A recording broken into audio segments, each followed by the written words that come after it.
Ăn tối dinner với lại Dạ, bây giờ đi ăn tối nè.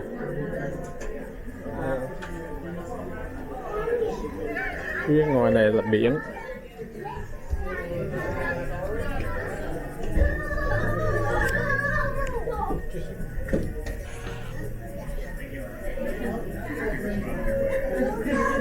Got it? We're at table number 10, right? Mom. Oh, cái biển này đó. Oh, wow, look. Uh-oh, windy. Come on. No, stairs.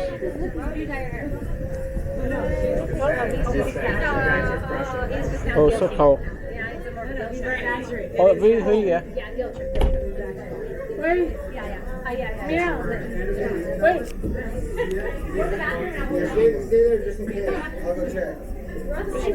Hả? Oh, đúng rồi, ok, we go in there. Oh, really? Okay. Oh, not yet.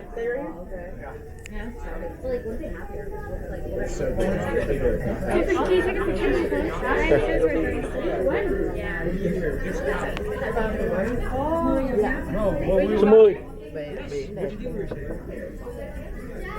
ra ngoài là mình quay tôi tự nhiên thức dậy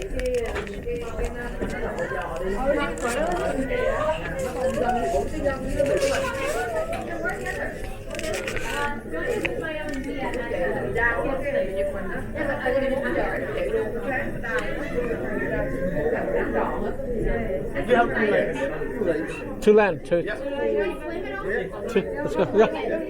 Go. Two line. Two lines. Is it two lines? Yeah. nó nói two line mà hai line là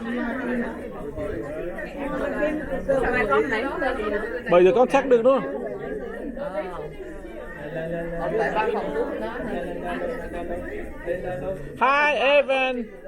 There's only one line. He said two, but I know which one is start with two. Nó nói hai line mà. Không khỏi đâu.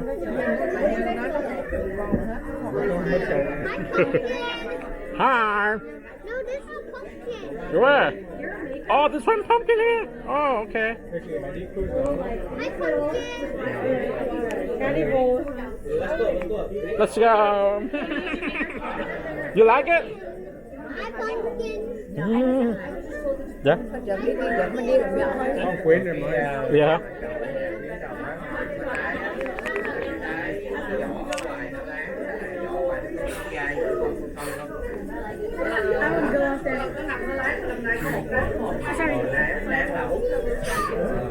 hôm nay có một trái một ra dài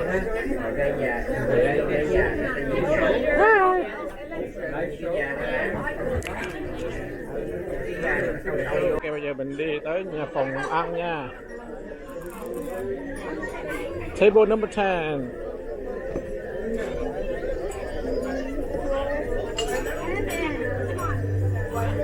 Oh, wow.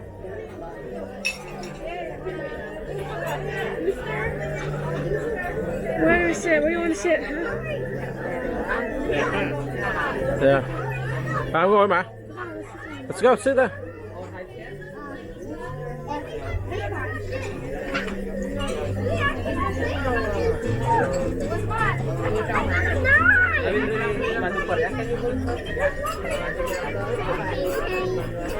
I must do this.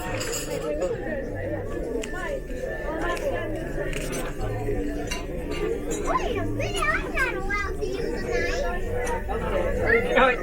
That's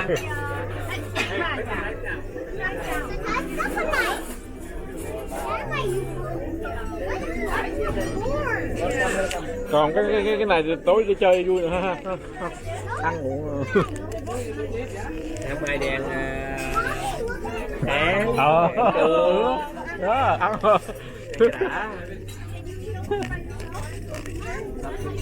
Want to sit over there, Vivian?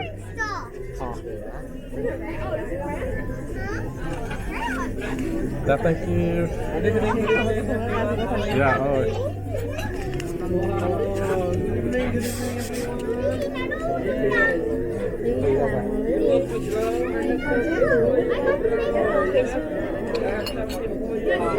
Còn đâu anh?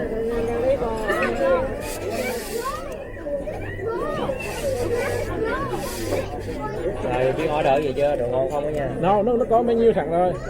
Dạ. Ngon không? Tới mình order đúng không? Ồ dạ. Order đi, nãy rồi đó. Quá trời đông nữa hả?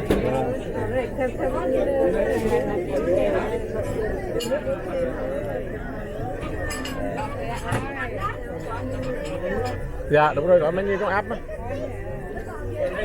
Nè. Nói rồi cái gì rồi nó cũng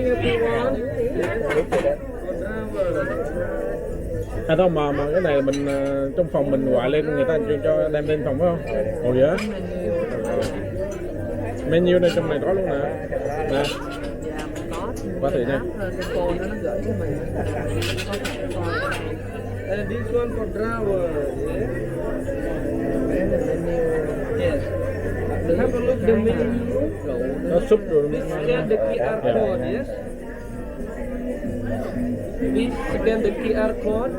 Have a look the menu on your phone. Yeah, I know that. I just made the video. The menu on your phone. Thank you so much. What I know your name. Hỏi đây cho. What I know your name.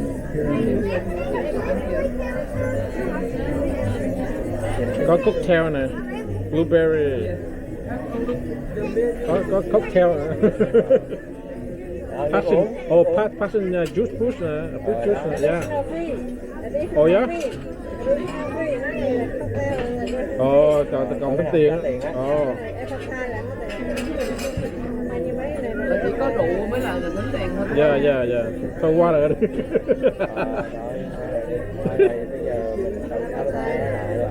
Appetite nè.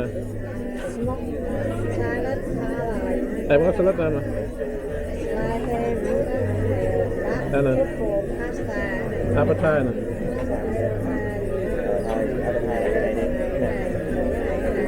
Kêu tờ lơ ăn đi. Tờ lơ đi. Nè. Cái là nó appetite này, súp, salad tùm lum lum. Tờ lơ cho tao nói đi. Anh nói gì? Anh nói luôn ha. Cái này là appetite, rồi cái này là súp này, súp salad là bạn muốn loại nữa không? Chicken water salad, cái này ngon ha. Nghe đi. Đây, trên là súp hả? Chí hả? Anh này bánh mì nó ngon đó nha mình. Gì hả? Hello. Are you check the app for the menu? Yeah, we have an app right here. Yeah. For you. Water for you, yeah? Yeah, water. Thank you.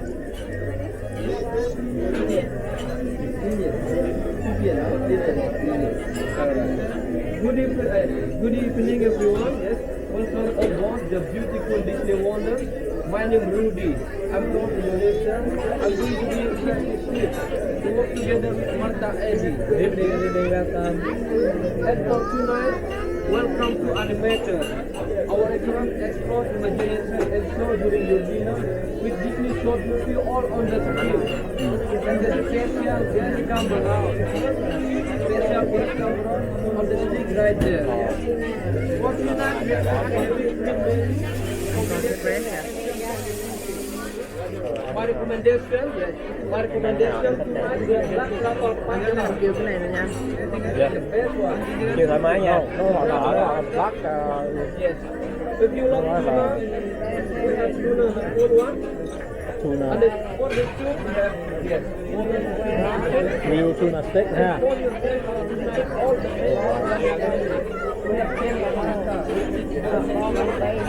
Lemon marinade or natural chicken breast nè. Tức là vừa canh thái hấp với là chicken breast. Cái lá thai nhưng mà cái lá thai. Đang tặng thầy phải không? Bếp tender có bếp này, bếp Rồi lại. Hả? Theo giá Bán gì? gỏi hả? Bên gì? Yes. Madam Yến. Dạ. có bị rớt. Rồi đây hỏi ở đây.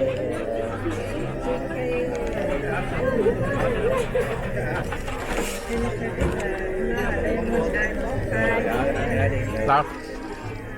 Trên chờ á.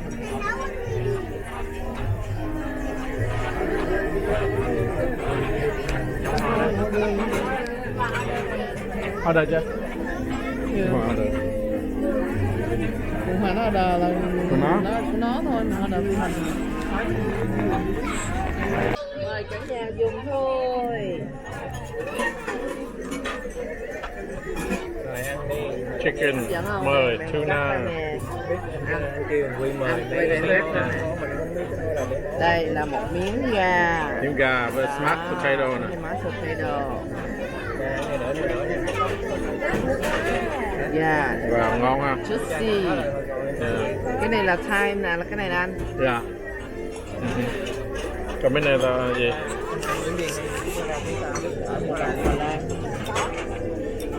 Còn cái này ham. Tuna. Tuna.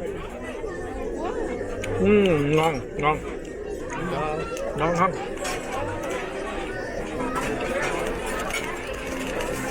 Quýnh mình với thông ở dưới là như là sweet potato chứ không phải là potato đâu. Nó phải mát phải không? Sweet không? Khoai lang.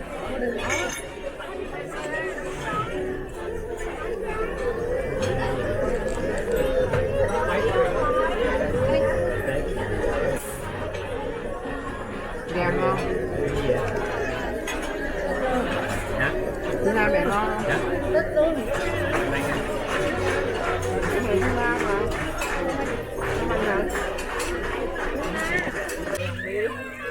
Sunday cookie cream. Cream, chocolate, ice cream gì đó. Cheesecake. Thì My cái bánh này là cái gì? Bánh đề. Bánh đề nữa. Đâu cái này này. Cheesecake. Oh, pie. Cheesecake pie vậy hả? Còn của em là lemon hả? Gì con? Cái gì My? Món súp này có tên là cái gì? Pumpkin soup hả? Thì của anh pumpkin. Của em là cheddar á. Dạ. Cheddar, potato cheddar soup. Này cho miếng nè. Còn cái này là pumpkin nè. And the pasta. Em bên kia là của anh Thông là món gì vậy? Cá. Tuna. Tuna. Em hai đứa bé này mac and cheese, french fry. Gì vậy con? Dạ. Nội ăn gì vậy? Nội ăn tuna. Nội ăn gì vậy? Mì hả?